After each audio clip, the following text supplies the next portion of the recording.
Certaines personnes sont consciencieuses dans leur travail, ne pas confondre avec de l'asservissement, mais bien de la compétence.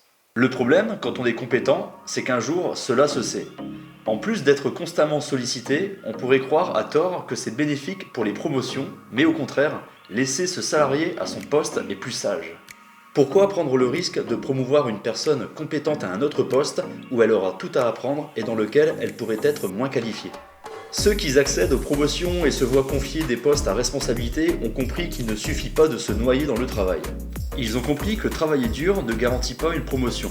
Au contraire, ils ont une perspective plus large. Ils utilisent différentes stratégies comme se lier d'amitié avec les personnes influentes dans l'entreprise.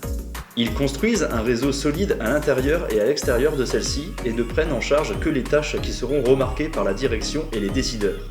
Leur objectif principal est de se mettre en valeur en faisant croire qu'ils sont les meilleurs, tout en sachant que le commerce est un secteur où personne n'est indispensable, même le plus compétent n'est pas regretté quand il s'en va, il est au mieux remplacé par un autre. Il est vrai qu'à l'inverse, nous subissons l'incompétence de certains à tel point qu'il nous faut presque les harceler pour obtenir un résultat médiocre. Vis-à-vis de la direction, il ne faut pas considérer cela comme de l'incompétence, même si elle existe, mais plutôt comme une stratégie d'usure.